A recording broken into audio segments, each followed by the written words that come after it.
Hey, Susan, you look cold. No, I just got this today. It's really cute, so I thought I'd wear it.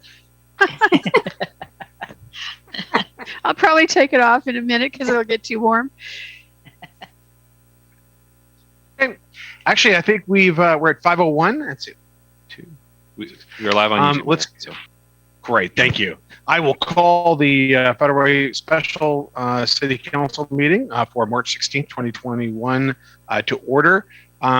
For purposes of this meeting and the next, Councilmember Martin Moore is excused. He had a matter come up, and so his absence tonight is excused. Let's all rise for the Pledge of Allegiance. Thank you. I pledge allegiance to the flag of the United States of America and to the republic for which it stands, one nation, under God, indivisible, with liberty and justice for all. Hey, that was best ever. All right, we got to do that. Getting better. Yeah, I know. Practice. Okay, you guys. Let's go ahead and get started. I hope everybody's doing great on this beautiful day. And it's the day before St. Patty's Day. I could see Councilmember Kochmar came aptly prepared. I, on the other hand, do not have a green tie, so that obviously is an addition to the wardrobe that I'll need to make. Okay, enough of that shenanigans. We're here for a study session. This is for the DEIS for Sound Transit Operations and Maintenance Facility, OMF South. First, we'll have a staff introduction with Ryan Medlin, our city liaison to Sound Transit. Then we'll have a Sound Transit presentation from Andrew Austin, our Government and Community Relations Manager, and Kirby Hawkins, the Project Development Director for Federal Way Link Light Rail. And then we'll have an opportunity for City Council discussion and questions, and then public comment. And then with regard to public comment, I'll say it now and I'll say it again because I think it is really critical for people to know that only comments submitted directly to Sound Transit will be entered into the SEPA record for the OMF South project, for which Sound Transit is the lead agency. While the mayor and the city council welcome public comment at this meeting, it is encouraged to submit official comments for the OFM South SEPA record via email to this is the email address, and it's also on our agenda where you can look at it as well online. OMF South DEIS at soundtransit.org, or through the comment now section of the project website at omfsouth.participate.online. Okay, with that, I'll introduce Ryan Medlin, our city liaison to Sound Transit. Thank you and good evening, Mr. Mayor, Council President, Council members, and members of the public. Tonight we will hear from Sound Transit staff with a review of the information that's found in that draft environmental impact statement, or DEIS, for Sound Transit's proposed operations and maintenance facility south. As most of us here are aware tonight, there are 3 sites under consideration for siting this facility, including 2 that are in Federal Way. The purpose of this meeting is to provide an informational briefing for those that are interested. The mayor already noted the importance of submitting your comments directly to the Sound Transit, as well as welcoming any comments for the council and himself tonight. So with that, I'm going to pass it over to Andrew Austin and Kirby Hawkins with Sound Transit for their presentation. Thanks, Ryan. Appreciate it. I'm Andrew Austin, Government and Community Relations Manager for Sound Transit, and I'm joined by Kirby Hawkins, Project Director, and who will be presenting with me, and then also Chelsea Levy, South Corridor Development Director. So we appreciate your time. We're going to go through a relatively succinct presentation because we do want to make sure we have time for your questions and discussion. And we also just want to note, we really appreciate that we're able to go to Federal Way and the City of Kent tonight. We wanted to get to both councils in the first half of the DEIS. So Kirby and Chelsea and I will be leaving at 5:55 to go present to the City of Kent. But if there's any additional questions, we'll have folks from Sound Transit listening in if public comment's still happening. And if there's questions or follow-up, we'll make sure that we get those answers to you and to any of your constituents. And thanks, Mayor, for calling out the ways to formally comment on the DEIS, which we'll talk about. So with that, I'm going to share my screen and turn it over to Kirby to go through the presentation. All right, well, good afternoon or evening as we get this screen working here. So again, Kirby Hawkins. I'm project director for the operations and maintenance facility, and we will give you an update on the OMF South and talk about this DEIS, which is now out for public comment. So, Andrew, if you can go to the next slide there. All right, so today we'll again talk about the draft DEIS. We'll talk about the 3 sites that are currently being evaluated as part of that draft DEIS, and then talk about the results of the draft DEIS itself, and then follow it up with ways to provide public comments formally in our outreach associated with this DEIS. Next slide, please. So we'll start with a little background again on the operations and maintenance facility. So I've been before the council to give you information on this when we were earlier in scoping, but it's always great to remind you the importance of this facility. The operations and maintenance facility is part of our Sound Transit 3 plan. And it's a place where Link light rail trains go for service for 4 hours, pretty much early each morning for cleaning, storage, and to take care of the vehicles before they go back out and service the next day. So it's a 24-hour operation, 365 days per year. It's going to be one of 4 operation and maintenance facilities in the region. We're going to need to store 144 light rail vehicles there. And it's part of our expansion of the light rail service to make sure we provide the adequate facilities for that service. And it will also create 470 jobs. Next slide, please. So the Sound Transit, as we build out, we're going to need 4 operations and maintenance facilities, including the one that we're talking about today, which is in the south. And these facilities is to support the 116-mile regional system that we're building out to. So we have an existing facility near downtown Seattle. We have one under construction in Bellevue. We're looking for another facility on the north side of our region, of our service area, and then again, this one in the south. And the OMF South needs to be strategically located. It needs to be in South King County near the Federal Way Link extension line because we need this facility to be next to an active light rail line when it opens up. And the Federal Way Link extension will be online in 2024 for us to connect to. Next slide, please. And I've presented this graphic before, but it's always good to remind us where we came from to how we got to where we are today. So as part of the evaluation process of how we got to these 3 sites that we studied in the draft DEIS, that story started not only with the ST3 passage of that election, but, as we started early scoping almost 3 years ago, we identified working with the public 24 sites to actually look at as we started the evaluation process. Through a manner of pre-screening and also alternatives evaluation, we ended up with 6 sites that we took out to scoping in February of 2019. We received public comment on those 6 sites. We took those sites to our board of directors, and based on that information, the public comments and the technical information provided, 3 sites were identified, and those are the 3 sites that we're talking about today, which are included in the draft DEIS. Next slide, please. So these are the 3 sites. They're the Midway Landfill in the city of Kent, and then the South 336th Street alternative and the South 344th Street alternative in the city of Federal Way. And I'll talk more about those in a moment. Looking at the map on the left, as I mentioned, those sites need to be near an active line when they come, light rail line when this facility is open.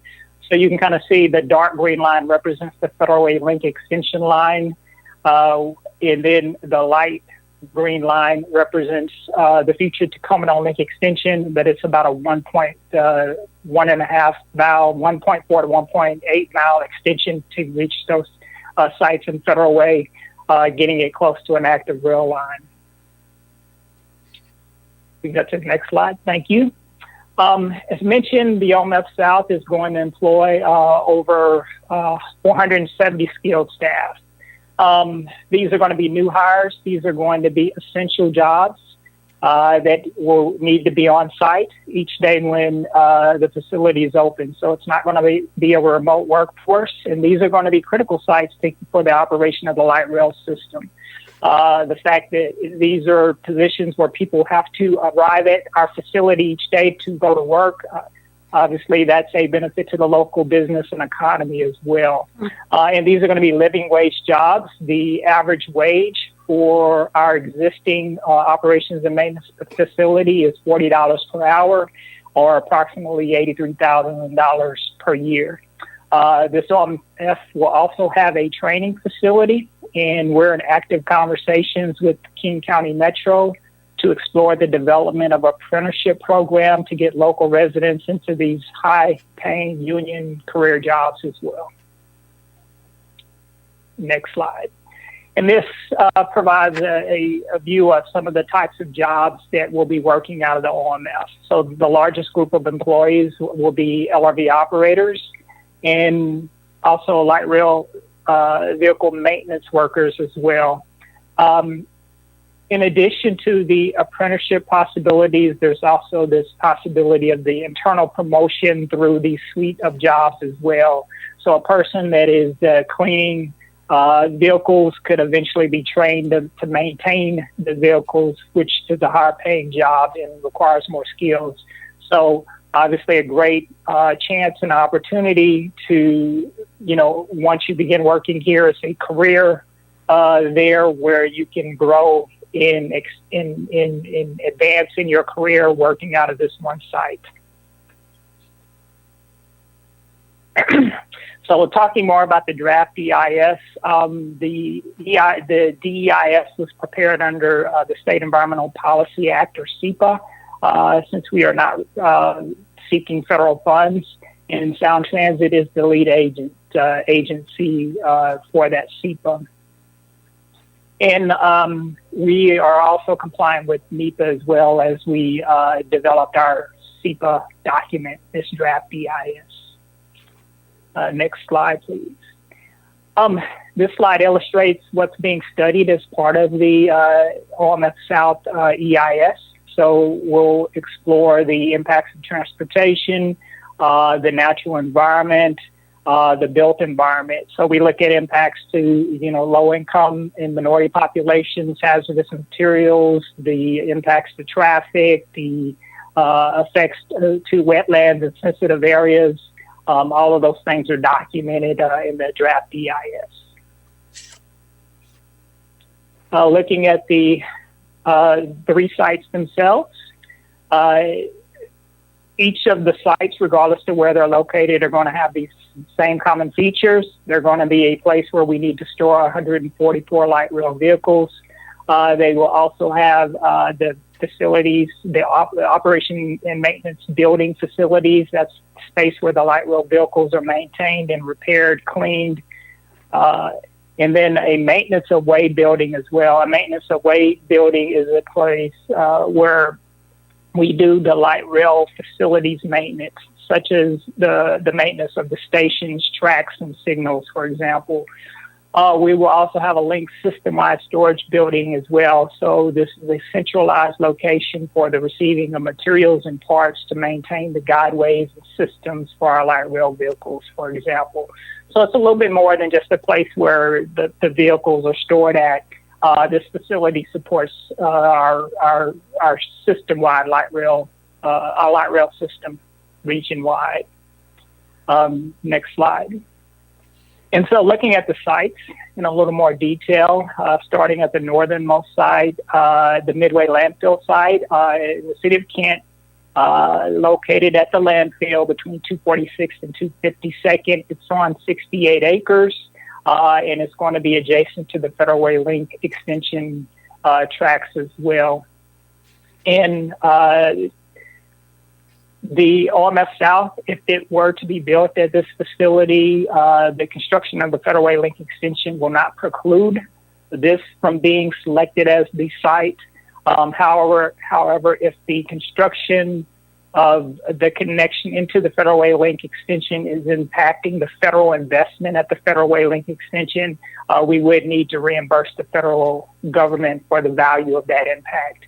And at this time, that value has not been calculated. Next slide. And so this slide provides a little more detail about the landfill because of the unique nature of the landfill, the fact that it's a Superfund site, and the fact that there's still some continuous settlement there. Sound Transit is going to need to manage not only the contaminated material, but address the ground settlement there, which is one of the most significant risks at the OMF South at this particular location over time. So, or any location actually. Settlement could cause the OMF's tracks and other equipment to get out of alignment, which could impact the operation of the light rail service. So to prevent this in this area that we know that the Midway Landfill has still significant settlement ongoing, we're identifying 3 below ground design methods to prepare the Midway Landfill, which are identified on the screen here. Those include a platform option, which is basically a concrete platform supported by 700 drill shafts. We're looking at a hybrid option, which is a combination of partial excavation and partial support with some level of drilled shafts, and then a full excavation option as well, where we're pretty much removing all of the imported soil and replacing it. Next slide, please. Councilmember Honda, did you have a question, or should we keep going and then take questions? Oh no, it's for the end of your presentation. Thank you though for asking. Yeah. All right. We're going to, well, the previous slide was specific to Midway Landfill. This slide is focused on how do we reach to the sites in the Federal Way area. As I mentioned, we would need to build an extend the Federal Way Link extension mainline.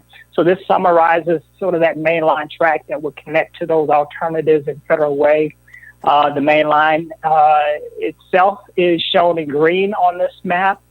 And you can see that the 336th Street alternative, which is in red, and the 344th Street alternative in blue, are south of the Federal Way Link extension, which is located at the top of the screen near the Federal Way Transit Center. To reach these sites in Federal Way will require about 1.4 to 1.8 miles, respectively, of the Tacoma Dome Link extension main line guideway to be built in advance to reach these sites.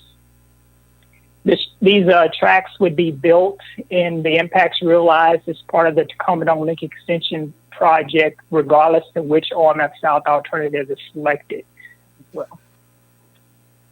Next slide. So this is the 336th Street alternative in Federal Way. It's on 59 acres. This site is predominantly occupied by a church, which is the Christian Faith Center. Pretty much 336th is on the north, 341st Street Place is on the south, and then you have I-5 to the east and SR 99 to the west. This would require, as I mentioned, the 1.4 miles of connecting mainline track to reach the Federal Way Link extension terminus. And this is the 344th Street alternative, also in Federal Way. It's on 65 acres. This area is predominantly industrial with some residences as well. 336th Street on the north, 344th Street on the south, I-5 to the east, and then 18th Place to the west there. And again, this would require 1.8 miles of connecting mainline track to reach it. All right, so moving on to the differences comparing the sites amongst themselves and the results of the EIS analysis. The first two graphics represent the displacements of residents and businesses. 344th has the biggest impact in both of these categories. While the Midway Landfill will have more businesses than 336, but it has no residential displacements. The primary use, as mentioned on 336, is Christian Faith Center and an unaffiliated school at the church that would be impacted. All right. Looking at the community and social resource impacts, the greatest impacts are on 344th Street Alternative. There are 3 churches located on that particular site, as well as the most employee displacements on 344th. Again, that's the area that has the largest number of businesses and industrial areas. The 3 churches, as I mentioned, on 344th as well. So we can go to the next slide. South 336th Street and South 344th Street alternatives will have greater impacts on the ecosystem resources compared to the Midway Landfill.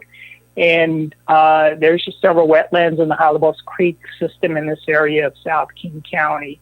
So you can see the totals there. 336th Street affects a total of 1,400 feet of the east and west Hollywood Creek system, and would also impact the most wetlands in the mature native forest as well.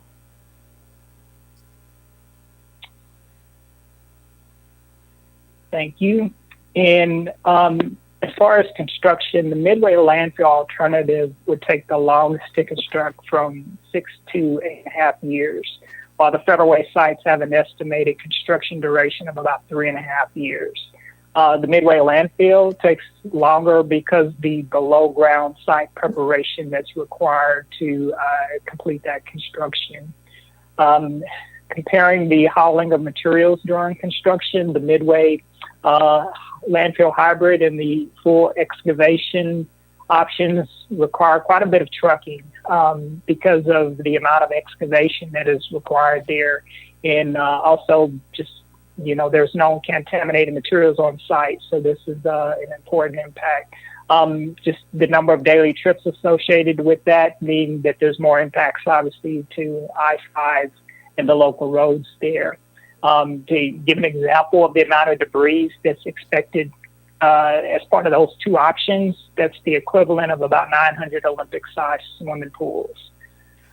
So looking at the annual operating cost estimate, the comparison between the alternatives is similar. However, the operating cost at the Midway Landfill, there's heightened risk associated with multiple weeks-long partial or full closures over the 100-year facility lifetime.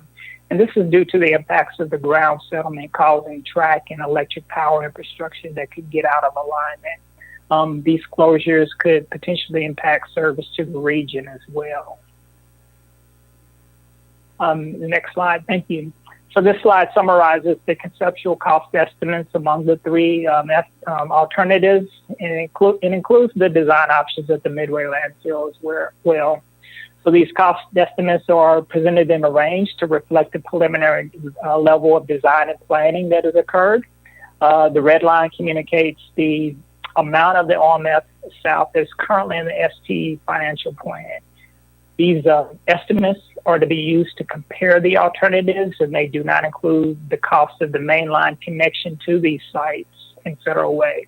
The Midway Landfill has a higher conceptual cost estimate compared to the Federal Way sites, and this is due in part to the below ground infrastructure required to prepare the sites before the OMF facilities can be built on top.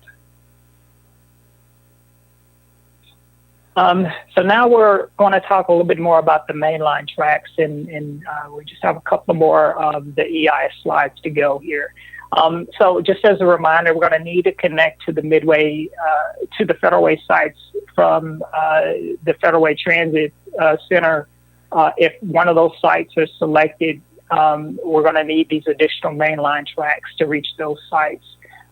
These mainline tracks would get built eventually as part of the Tacoma Link extension if if, for example, the site was chosen as a Midway Landfill.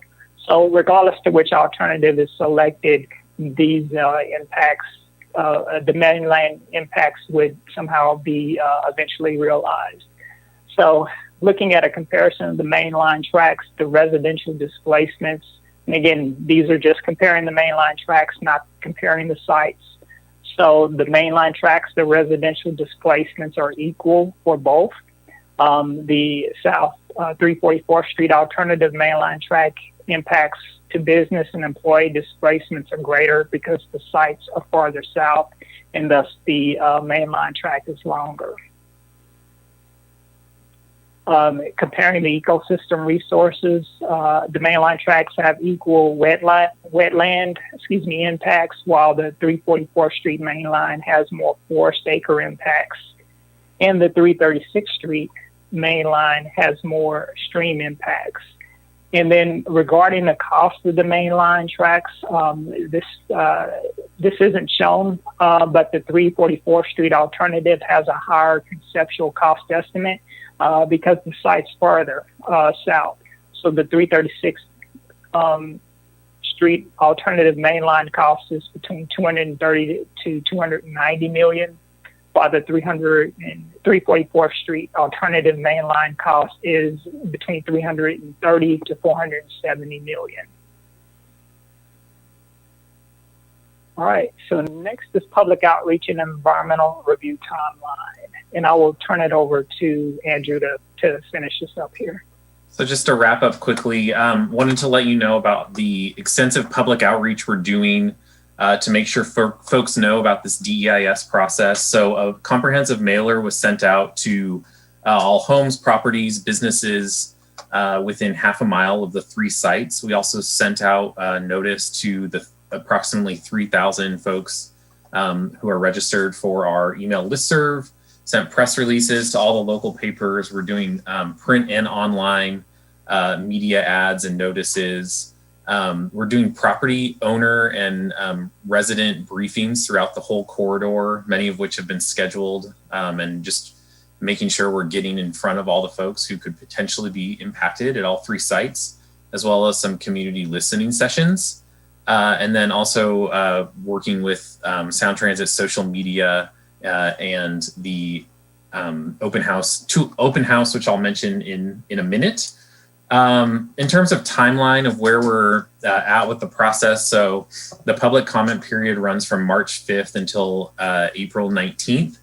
And then on March 24th and March 30th, we'll have the online public meetings and hearings, which is one way folks can get more information and give comment, although it's not the only way.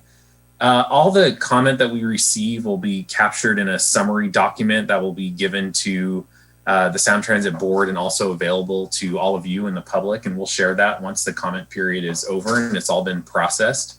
And then that will be an important piece of information for the Sound Transit Board as they identify the preferred alternative later this year, in fall or summer of this year.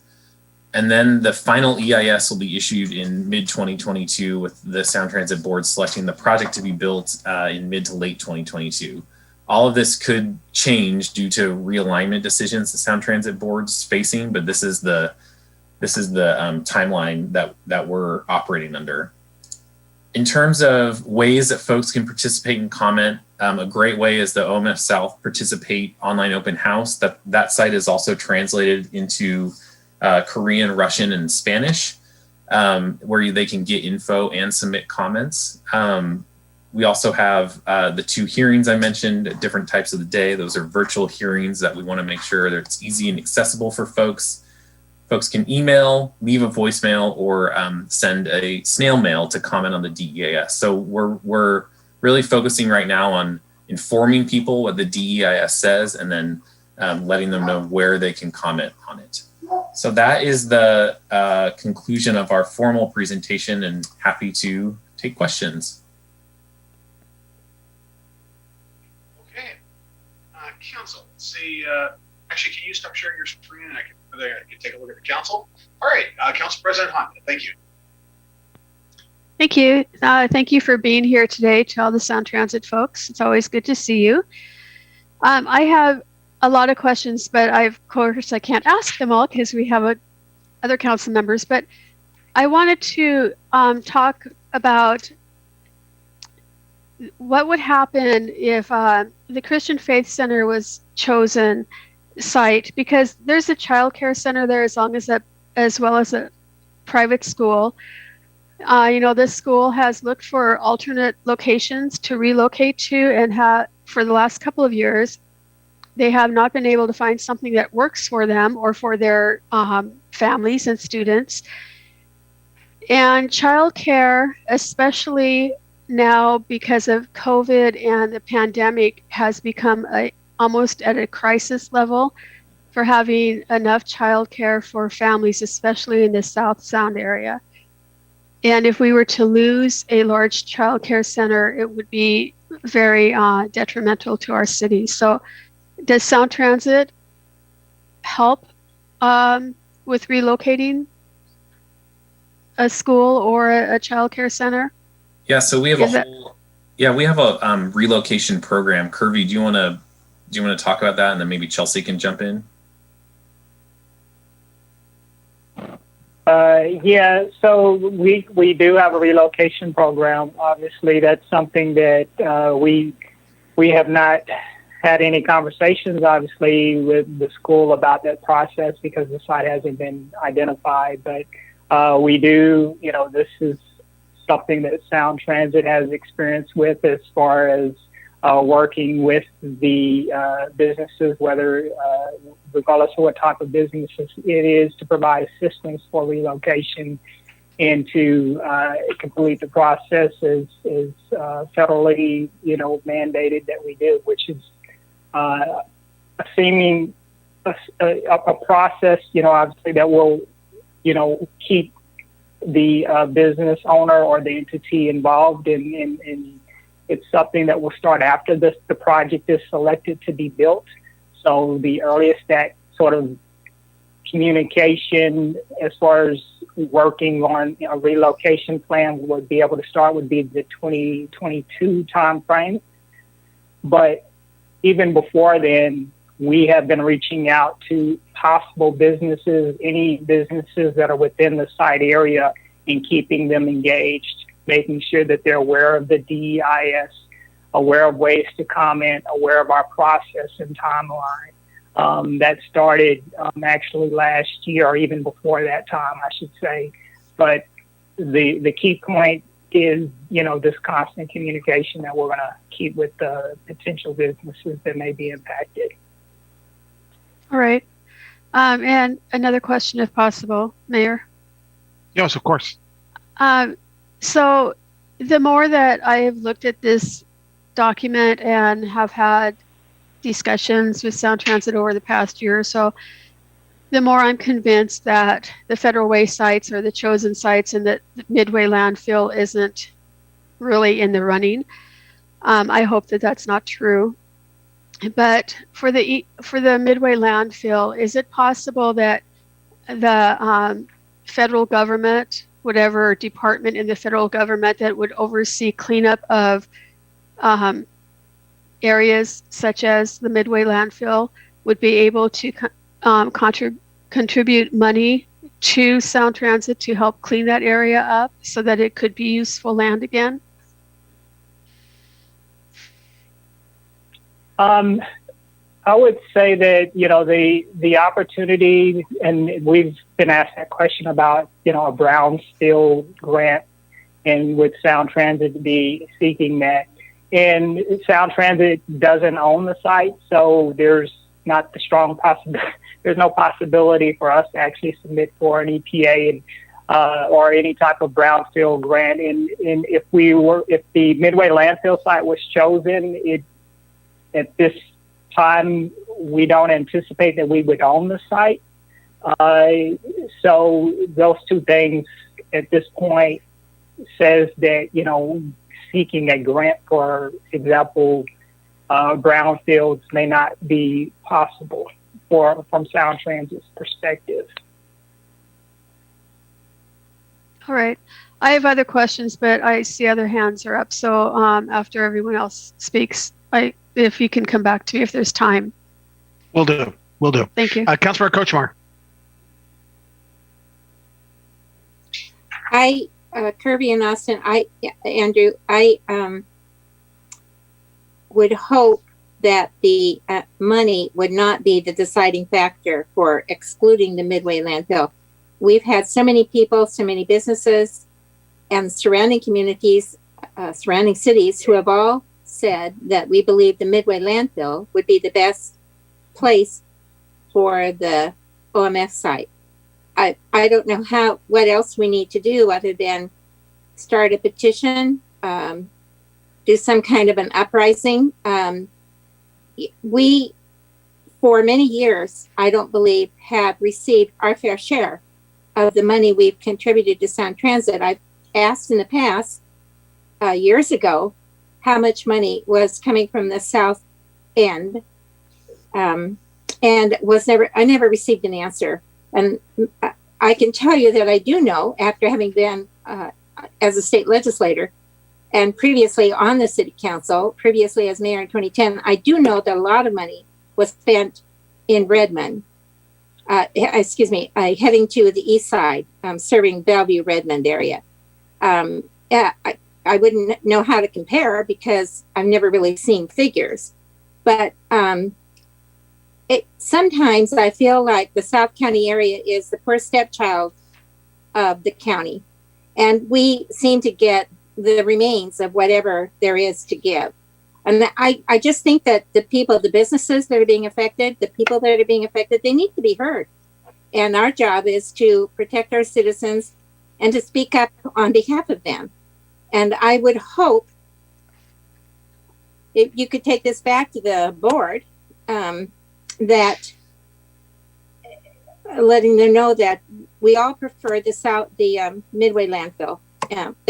I don't know how more strongly I can say that, but thank you for listening. Yeah, All right, thank you. Just on the information piece, happy to get you the updated financial look at how the sub-area equity is playing out in South King County with those projects and walk through that. But because that's a complex thing, but happy to run through that with you. Okay, thank you. Councilmember Cefados.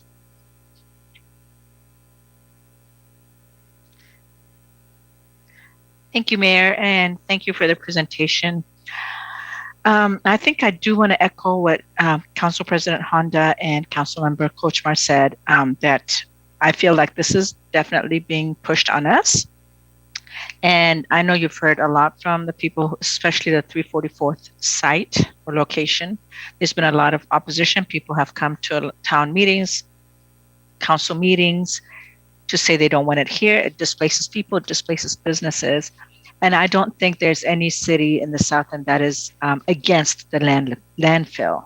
So like Council Member Kochmar said, I'm hoping that it's not because of funds where we feel like we're going to be, it's going to be placed in federal way.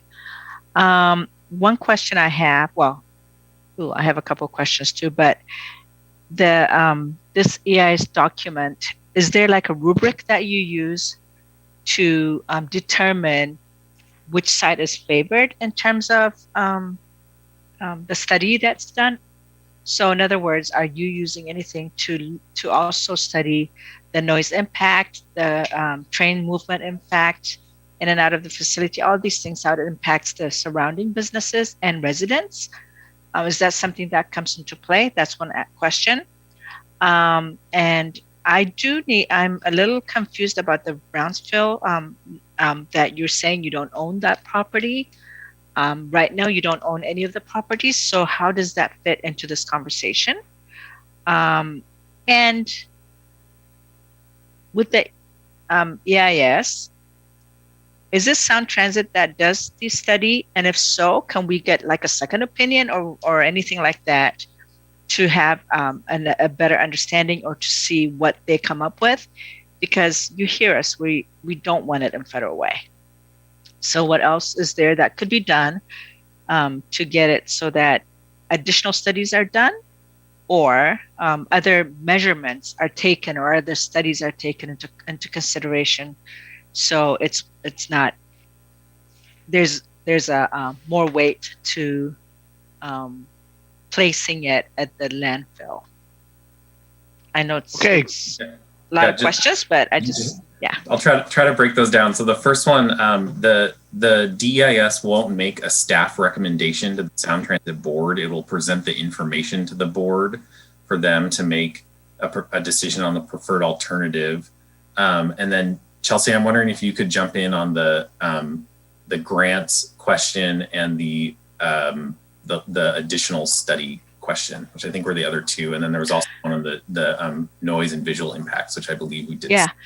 So one more thing I want to also add is we're talking about displacement of jobs and stuff, but we're not talking about the economic development and the economic impact years down the road, because losing that, which has no tax base, could be used for something else. I mean, Federal Way is really trying to be like a biotech hub.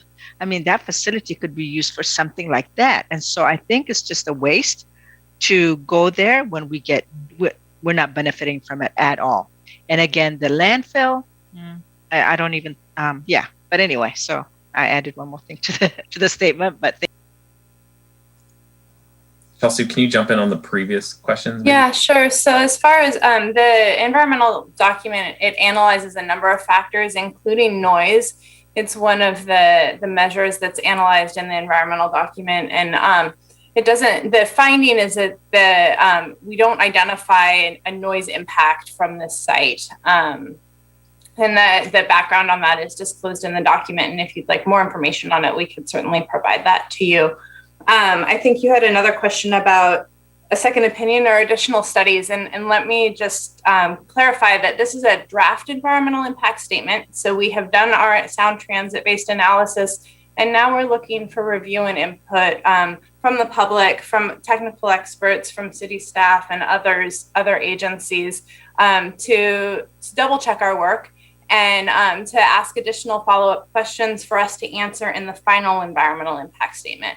So all of the substantive questions that are asked and posed and issues raised during the draft process will be responded to in the final EIS. And additional analysis will occur between the completion of the draft EIS and the final EIS based on those comments. So there is additional work to be done following this draft EIS process. Okay, so how about the economic impact? Economic impacts are also evaluated in the draft EIS. I don't have the details in front of me. Maybe Kirby, you could speak to that, but certainly we could follow up with you about more details on that as well. Yeah, because long-term impact is what I would like to also consider here. Thank you. Okay. Go ahead. No, I was just saying we do have some details about the impacts of the economic development impacts in the EIS. So. Okay. All right. I don't see any other hands up, so let's go back to Council President Honda. Thank you.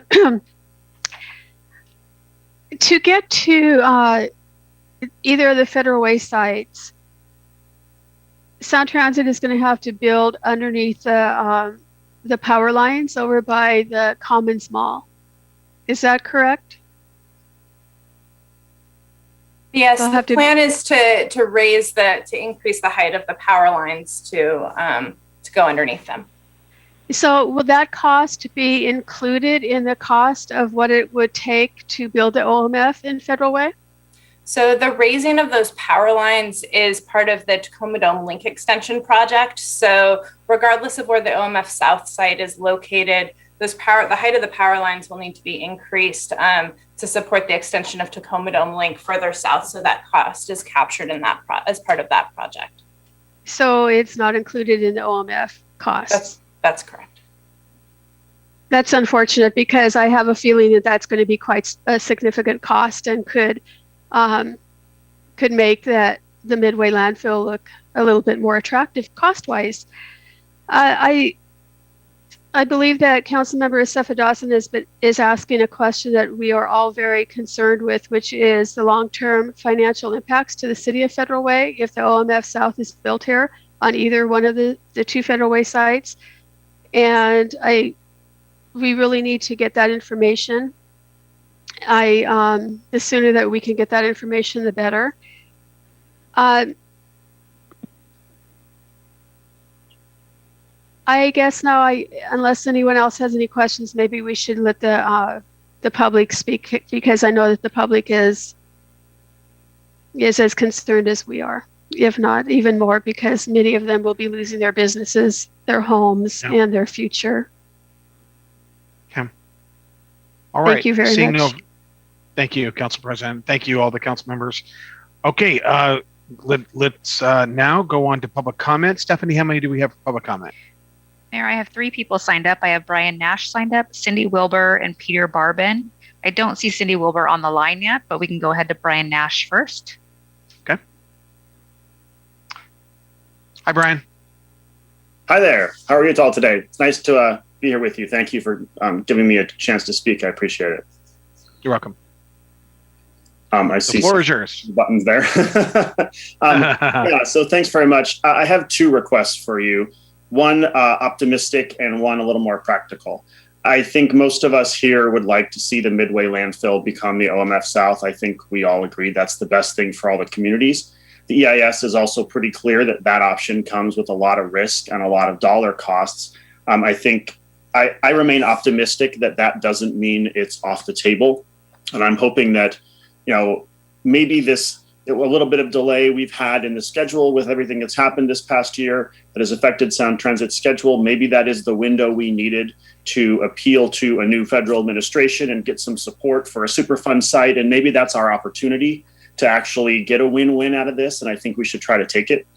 On the practical side, if those things outweigh the other 2 options so much that Sound Transit's hand is kind of forced and they have to choose a Federal Way site, I think we as Federal Way, as our community, we need to make sure that we can minimize job impact and home impact and business impact as much as we can. And then at that point, we work with Sound Transit to see how we can do that among the 2 options and whether we can even, stretch one of the 2 options in one direction or another to minimize that impact even more. So I think it's important that we sort of, don't stop reaching for the most ambitious and optimistic and, kind of the dream plan of Midway Landfill.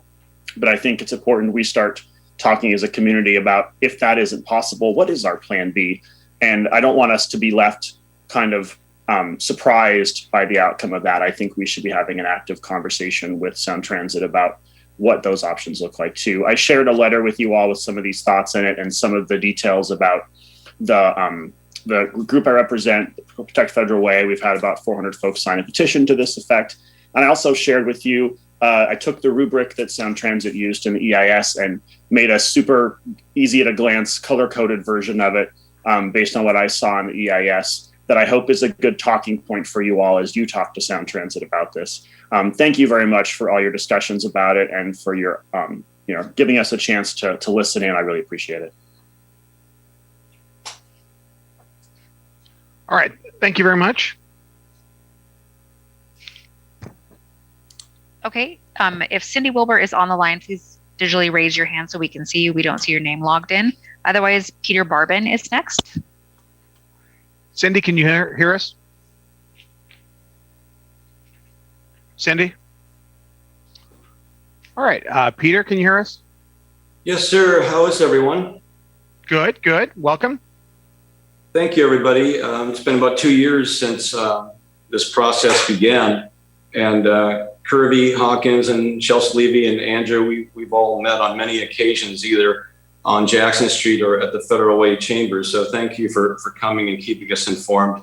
I watched the video you folks put out on what is an OMF South. That was interesting and informative, and I think that needs to be broadcast further out to the community.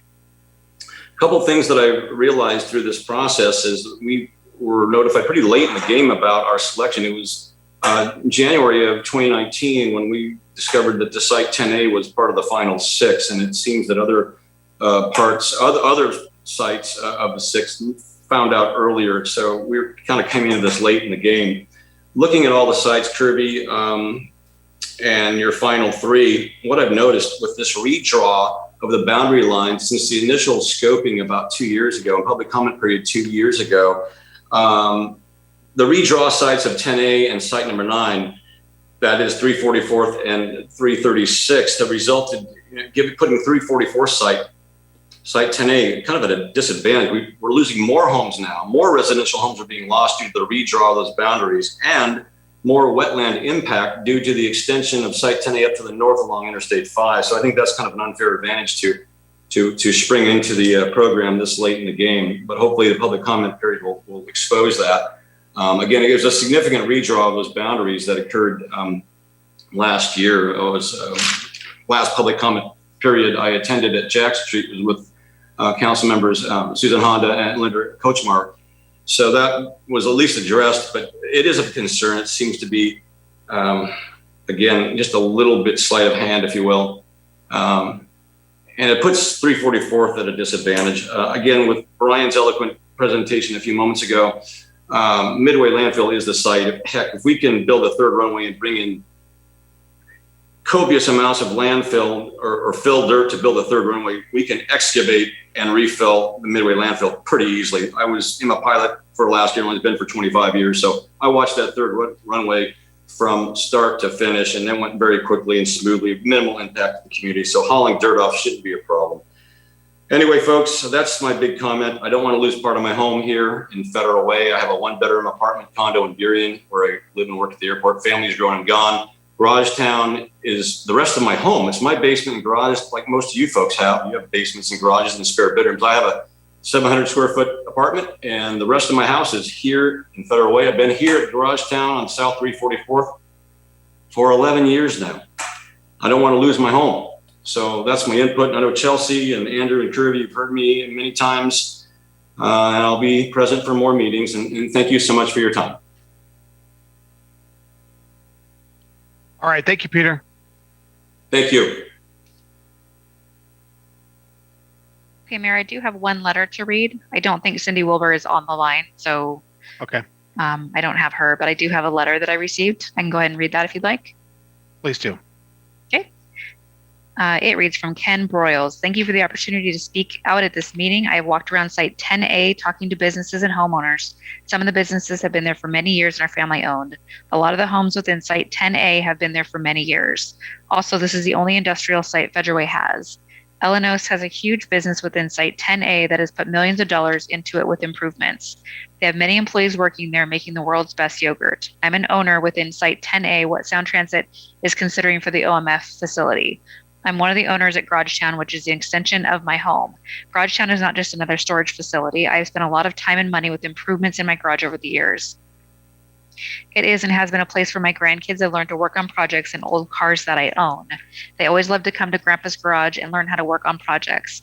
Since school has no classes to teach them woodworking, metal shop, and automobile mechanics like they had when I grew up.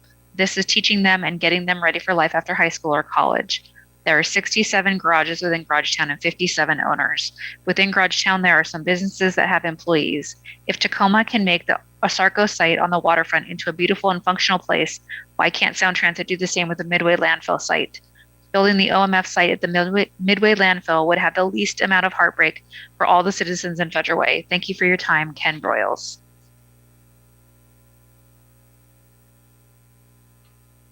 Okay. Is that it for public comment? Yes, that's all I have signed up, Mayor. Okay. Council, anything else for, and I see actually we're just about at the point where our Sound Transit folks need to leave. Anything before we say goodbye to them? All right, Andrew, Kirby, Chelsea, thank you so much for an amazing presentation, very detailed and thoughtful response. We really appreciate it. And Council, great questions. We had some, I see Cynthia McAtan has put a comment in that she would like to comment. Stephanie, do you see? I see the message come through. I don't have her signed up, but you can, yeah. That's okay. Okay. Is she on the line? Hello. We've got hi, Cynthia. Hi, thank you so much.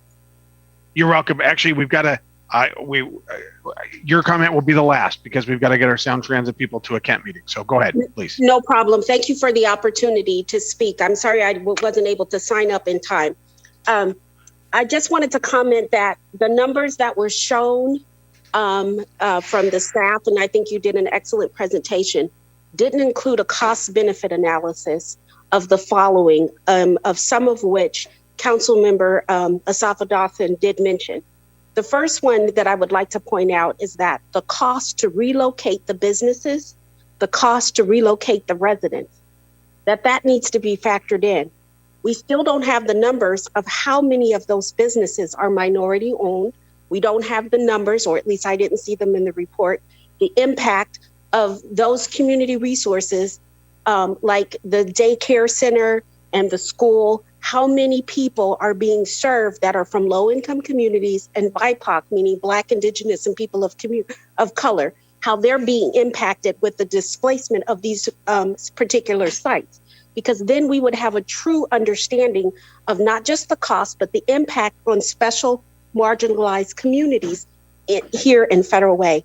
The other thing we don't have is whether or not these populations are being served by persons with disabilities, because there are two proposed daycares that provide evening childcare and also for kids with special needs.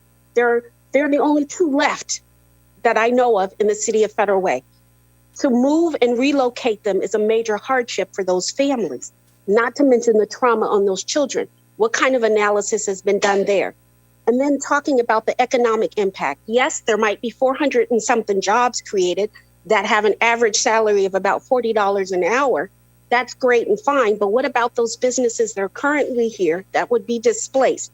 What is the economic impact from that, the tax base that we would be losing from those businesses, as well as their supply chains? We haven't talked about that.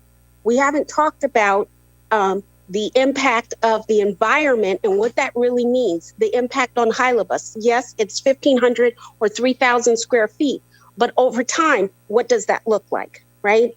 So I think that when we're talking about doing a cost-benefit analysis, there needs to be more. It may seem like it's going to cost more to do the landfill site in terms of the actual construction, but when you look at the impact, the economic impact in the communities that are being served, and the communities that would be displaced, those businesses, and when you really drill down into the analysis of who those businesses are, who they serve, and what that represents and means to the community here, that the cost may actually be more, much greater at the two sites in Federal Way than it is for the landfill. Thank you so much for the opportunity. Okay, thank you. All right, so we have had the opportunity for council to ask questions. Thank you very much to our Sound Transit folks, which I think our time is now, you're now 4 minutes late getting off the call, but Andrew, thank you for staying on. And I don't think that we've got anything else. We've heard public comment. Okay. We've had the questions. Thanks for your time. You know where to find us if any other questions come up. Very good. I see Council President Honda has her hand up. Yes, thank you. I just want to let the public know, especially the last caller, that those questions, we have been asking those questions. So we don't have the answers for, and they're great questions, and I'm glad that you asked them. But we have been asking questions for a very long time here. We have gone to the Sound Transit Board several times. We've written letters to the Sound Transit Board. It's probably time that the council write another letter to the Sound Transit Board about our continued concerns.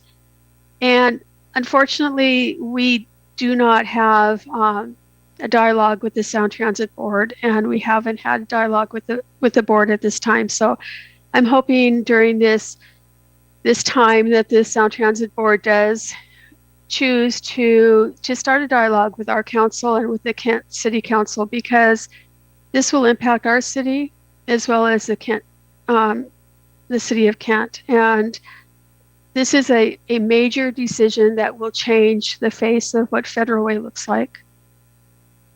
This is something that the council has chosen to be a priority and something that we have over the course of the last couple of years have been trying to get answers to many questions, and we have not stopped.